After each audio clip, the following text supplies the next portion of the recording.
Supreme court अपना काम करेगा। कोई भी वैधता को चुनौती देने के लिए स्वतंत्र है,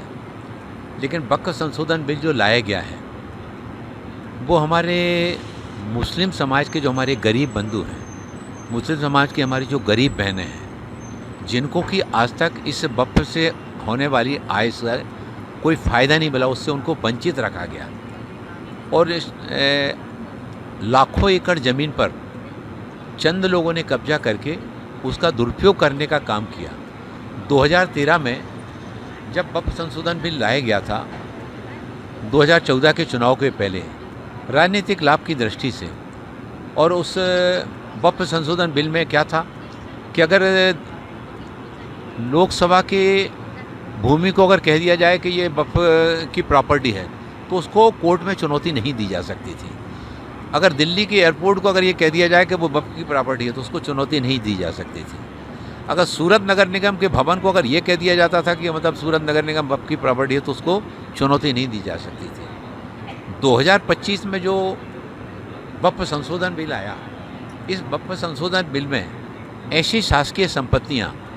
जिनको कि वक्फ की प्रॉपर्टी घोषित किया गया था, उसको इनसे वापस लेने आने का प्रावधान किया गया।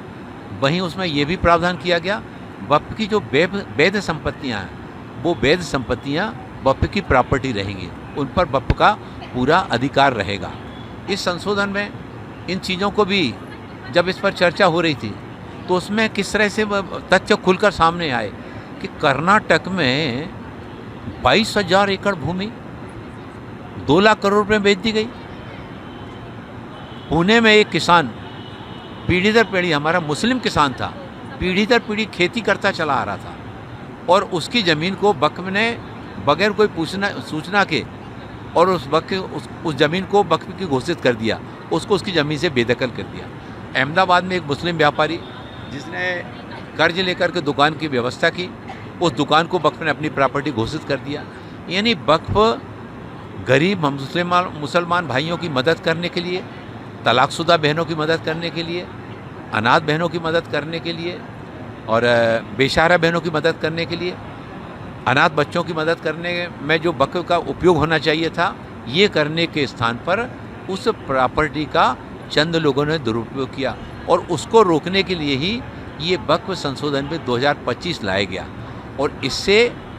मैं अभी परसों ही गुना में था, वहाँ पर मुस्लिम समाज के बंधु और बहनें बहुत बड़ी संख्या में आए थे और जब उनके सामने ये सारे तथ्यों को रखा गया तो उन्होंने कहा कि हमको तो ये पता ही नहीं था कि किस तरह से भ्रम में रख करके वक्फ की संपत्ति का दुरुपयोग किया जा रहा था और उससे हमारा माइनॉरिटी का समाज है, हमारे माइनॉरिटी समाज को जो हमारे गरीब बंधु, हमारी गरीब बहनें हैं, उनको तलाक कहकर छोड़ दिया जाता था।